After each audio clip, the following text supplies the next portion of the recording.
Em meados de dezembro, finalizando o quadrimestre, após assistir 3 dias de qualificação da primeira turma do mestrado, com a cabeça cheia de ideias e também de muitas incertezas, questionei ao professor Gilson Brandão na aula de Estudos Culturais o que estava faltando no meu projeto. Entre uma conversa e outra, que o professor propôs uma possível mudança de temática, não abandonando o espaço escolar, que é o lugar de onde falo, mas intermediando o protagonismo juvenil dentro de uma perspectiva intercultural, utilizando a mídia social WhatsApp como possibilidade nas interações entre Brasil e Angola, tendo metodologicamente como estratégia pedagógica a troca de saberes, ancorada na pesquisação participante. E assim, passei a ser orientada pelo professor Gilson Brandão com o seguinte título: Brasil lá, Angola cá, diálogos transinter-atlânticos.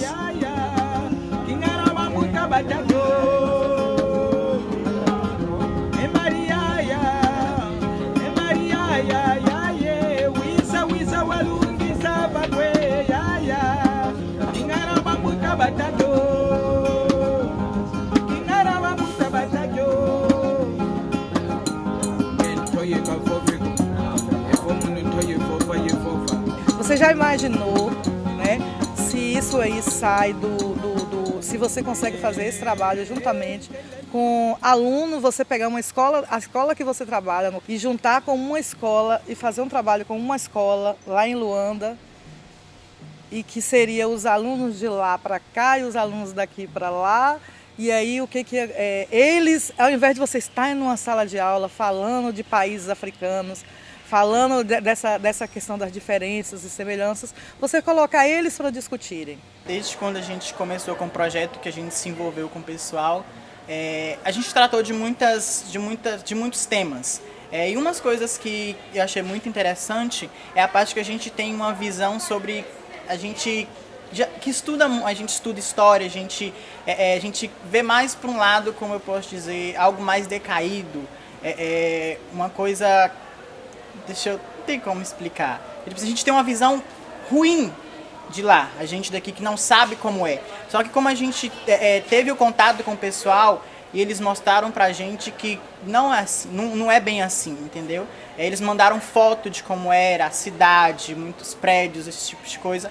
Foi onde eu tive uma visão bem diferente do espaço de Angola entre si do que ele realmente é. A visão que a gente tem da África vai ser sempre aquele continente, aquele país pobre, que não tem nada a oferecer. Porém, acho que antes disso já sabia que tem muita riqueza, tem muita coisa para ser explorada do lado positivo, sabe, de agregar.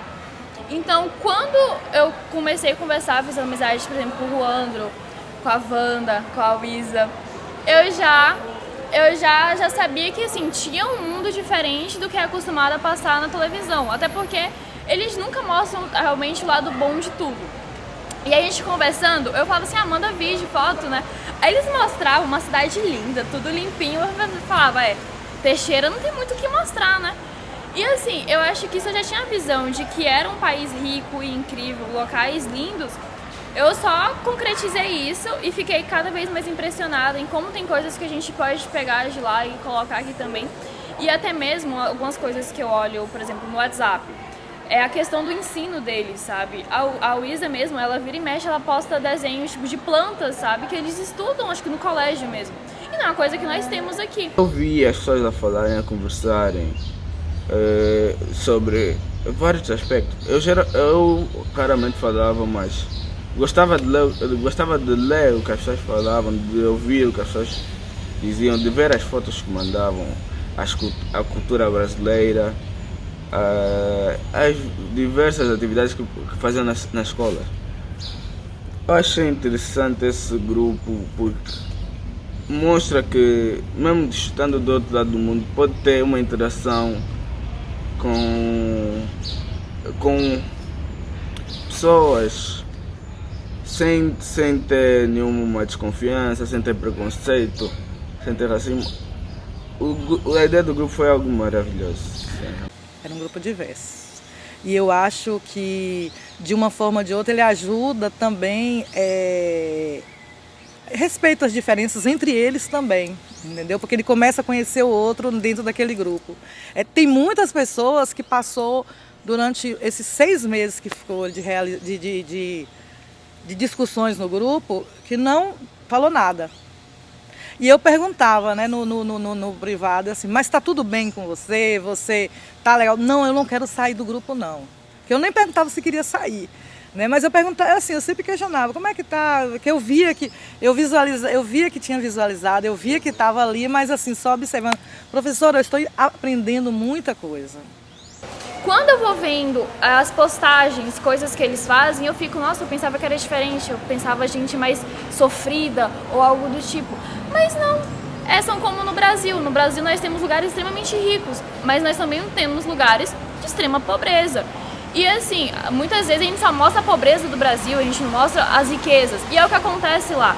É que fala que não tem tanta visibilidade. Então eles mostram as partes ruins, mas tem coisas incríveis. Então acho que o momento de desconstrução acontece a todo instante, nas coisas que eu vejo ou que eu converso, porque a todo momento quebra o meu preconceito, que por si só eu devo ter. Eu acho que eu penso e eu falo, nossa, deve ser acabado, péssimo, não tem lugar.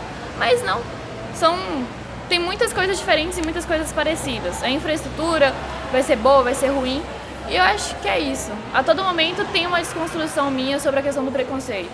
Muitas vezes a gente acha que isso é muito distante, é uma realidade muito distante, que eu não vou conseguir ter acesso a pessoas que fazem parte de outra determinada cultura, mas uma coisa boa do processo de globalização é isso, né? Essa permissão da gente conseguir fazer esse intercâmbio, né, de ideias, eles trazerem o que de fato é África e o que de fato é mais especificamente Angola, e nós trazermos o que de fato é Brasil e mais especificamente Teixeira de Freitas, assim, e a Bahia em si. Então foi muito gratificante. A tecnologia, ela tem o poder de atravessar as fronteiras e depois unir aqueles que estão separados pelo oceano. A retomada desses vínculos por meio da tecnologia digital pode ser vista como uma possibilidade de estratégia pós-colonial de reconstrução dessas relações. Foi uma experiência única. Conheci a Sayonara, né? Fui contactada por um ex-aluno que disse que conheceu via Facebook alguém, uma professora brasileira que estava a precisar de entrar em contato com professores angolanos, não é? Acho que ela não disse propriamente do que era, do que precisava, mas algo chamou-me a atenção. Professora estrangeira, brasileira, podia ser algo de bom. Contactei a Sayonara via Facebook, trocamos os contatos, começamos a conversar via WhatsApp. Foi quando a Sayonara falou do projeto Brasil de lá, Angola de cá, e qual era propriamente o objetivo do mesmo projeto. Foi o WhatsApp e o Facebook, principalmente o WhatsApp, foi uma ferramenta muito importante e bastante facilitadora. Facilitou muito o trabalho. Aliás, ou seja, a comunicação via WhatsApp facilitou e muito o trabalho da Nara, o meu, mesmo com as ocupações que nós tínhamos, que eu tinha, mandávamos vídeos, as conversas, mesmo que não conseguíamos conversar na altura, as conversas ficavam no grupo e quem pudesse comentar ao período que lhe conviesse, nós fazíamos isso. Deixava todos os dias, ou pelo menos todas as semanas, a Nara deixava um tema. Os alunos foram participando, davam as suas ideias, os seus contributos, as sugestões, e foi muito bom.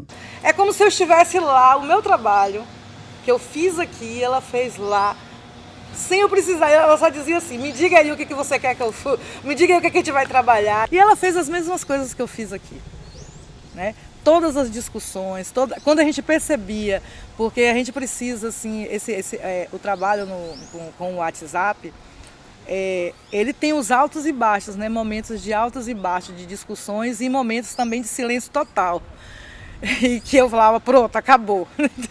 ninguém vai falar mais nada. Aí ela ia lá e jogava alguma coisa, quer dizer, né, provocava alguma coisa. E aí os de lá começavam a discutir, os daqui entravam, e continua até hoje desse jeito. Continua desse jeito. Então, assim, ela foi uma pessoa que eu não vejo, eu não conseguiria, eu acredito que eu não conseguiria ter o êxito que eu tive dos 6 meses que foi a proposta, se não fosse com ela lá, se ela não tivesse a parceria de Elizabeth para jogar à frente, entendeu? Para acreditar no projeto. Eu me lembro, na primeira vez que nós nos falamos, ela falou assim, eu quero participar desse projeto com você. Olha, eu vou te falar, na escola, né, a gente não tem como fugir desse instrumento aí, não tem como. Você, toda hora que você olha para o lado, o aluno ele está com o telefone na mão, o smartphone na mão, fazendo alguma coisa. E assim, não tem como você fugir disso. Não tem como você falar guarde o tempo, você não tem como ficar falando guarde o tempo todo do telefone.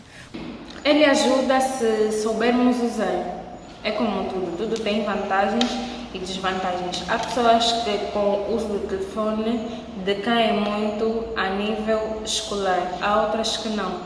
Então acho que as escolas podiam liberar sim o uso do telefone para momentos de investigação e pesquisa, mas com um certo controle, né? Porque nós os adolescentes temos o hábito que quando nos dão a mão queremos o braço todo, como se diz aqui.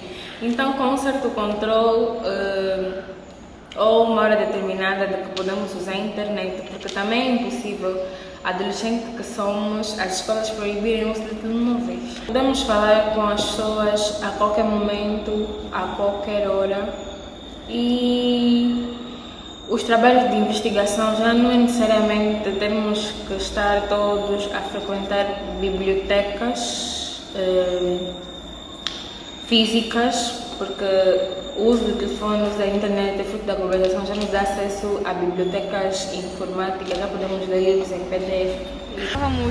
Fisicamente estávamos distantes, mas conseguimos interagir, conhecer as pessoas, e eu acho que a internet, o celular traz isso, conseguir interagir com pessoas que estão distantes de nós sem precisar de sair do lugar. Todo mundo hoje tem um telefone, né? Então foi legal porque a gente não precisa ir para lá e nem vir para cá. Pelo celular já dava pra gente trocar umas informações, uns conhecimentos da hora. Achei legal. Com a criação desse grupo, a gente teve uma desconstrução dos nossos conceitos, o que a gente pensava. Então a gente a gente viu que a África não é, que Angola, na verdade, não é o que nos ensinavam aqui. Interessante. As comunicações, os horários das comunicações é horário de adolescente mesmo, nas madrugadas. E tinha ainda um problema maior, que era a questão do fuso horário, né? Então, assim, normalmente, nas madrugadas para lá, para Luanda, normalmente. Quando dava 8 horas, 9 horas da noite aqui, né? Aí era o horário que eles começavam a se comunicar. Que lá era meia-noite, 1h da manhã. Então, assim, é o horário que ele está livre, que ele queria entrar, que ele queria participar. Então, eu acho que a gente deve aproveitar esse instrumento dentro da escola também, dentro da sala de aula, para outras atividades, né? A gente, às vezes, assim, é muito comum você participar, o professor fazer um grupo para poder mandar somente recados, avisos e tudo mais, né? Então, assim, ali você também traz conhecimento, você leva conhecimento, você pega ele também, de uma forma ou de outra, colaborativa. É um instrumento colaborativo, é um instrumento que você, a rede social, ela te traz, ela faz com que o aluno, com que eles percebam que ele traz conhecimento, aquilo ali vai trazer conhecimento também. Infelizmente, por mais que a gente estude e por mais que nós tenhamos livros didáticos que permitem esse aprofundamento, né, no que é a África, a gente ainda tem uma visão muito imperialista. Muito imperialista. Uma África assim, de miséria, onde só tem mazelas realmente e onde não permite-se nenhum processo de evolução e de revolução, mas quando a gente vai e parte do princípio que você consegue visualizar até as imagens que eles mandavam no grupo de Angola, todas as ideias que foram trabalhadas ali, foi realmente desconstruído. Foi tudo muito bem desconstruído e graças a Deus eu agradeço muito por essa oportunidade. A desconstrução que eu tive foi na questão da culinária. Porque assim, eu pensava que eles comiam a mesma coisa que a gente comia aqui. Mas só que não era. Tipo, era diferente. Lá o feijão deles é totalmente diferente do nosso feijão. Lá eu acho que é o feijão feijão de palma. Aqui a gente nunca ouviu falar nisso. Pra mim eles comiam feijão normal, tipo galinha no óleo de dendê. Porque assim, a minha família, par de pai, ela é negra. Ela é descendente de africano. E tipo, meus tios já faziam essa comida pra gente comer no quilombo. Que meu pai é quilombola, eu sou descendente de quilombola. Aí eu já, tipo, é muito semelhante a galinha no óleo de dendê. Porque tudo que a gente vai fazer no cozido aqui é com óleo de dendê. Tipo, se for peixe é com óleo de dendê, se for galinha é com óleo de dendê, se for carne é com óleo de dendê. Então acho que achei bem semelhante a essa culinária dele. Acho que foi sobre o racismo. Falamos sobre racismo ou sobre o preconceito de LGBT. Eu lembro-me quando falamos sobre os gays, as lésbicas e como o povo brasileiro normalmente é muito agressivo, tanto até que há muitos casos de violência, mortes para os gays ou bissexuais, coisa que não existe aqui em Angola. Houve essa diferença que ficamos a debater sobre como o povo brasileiro é mais homofóbico em relação ao povo angolano. Eu ganhei bastante conhecimento pelo lado de que a gente tratou muito de... A gente falou sobre preconceito, a gente falou sobre política, a gente falou sobre alimentação, a gente falou sobre música, a gente falou sobre esporte. Então, eu recebi um grande conhecimento dessa parte, da parte em que a gente compartilhou informações, a gente trocou informações e foi um momento muito rico. E creio eu que como eu posso dizer, eu enriqueci, pude contribuir com o nosso projeto também pela parte de informações. Sempre que a gente tinha uma informação daqui, a gente levava para lá e começava com um assunto, a gente começava a tratar de outros, até, como eu posso dizer, memes que tinha aqui no Brasil, que a gente mandou para lá também para eles poderem, para a gente poder conversar e conhecer. Então eu achei muito interessante essa parte da troca de informações. Eu vi muitas semelhanças quanto a vários tipos de coisa, na política, nos estudos e também no clima. Eu vi também diferenças nos costumes, nas vestes, nos dias assim específicos, mas as diferenças é que nos tornam especiais. Eu ganhei amigos, que eu considero de todo o meu coração. Eu ganhei conhecimento, eu li muita coisa importante lá. Eu também aprendi talvez a entender que as pessoas têm posicionamentos diferentes e que são extremamente produtivos, sabe? Muitos diálogos no grupo, posicionamentos de gente daqui, gente de lá, que se expunha e não teve medo. Então, aprendi nos nossos diálogos coisas sobre a questão política de lá, sobre a educação, sobre o cotidiano, e o que eu pude oferecer, olha, não sei se foi tão produtivo, mas eu também coloquei o meu posicionamento, falei sobre a situação no Brasil e que somos todos iguais. Falei nas nossas igualdades que nós temos em comum. Na verdade, era uma sala de aula. Uma sala de aula colaborativa. Não era eu que chegava lá e dizia, nós vamos estar falando. Claro que havia um direcionamento, porque a gente entrou em alguns acordos, mas assim, nem sempre era eu que chegava com o tema da semana. Nem sempre era eu. Era eles que iam dando o toque, o tom daquilo que seria discutido naquela semana.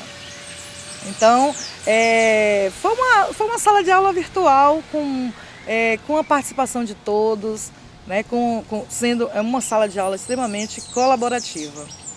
É isso que eu vi.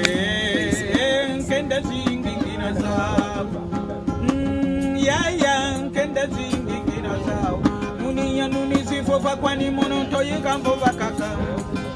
Kenta kuna jawa.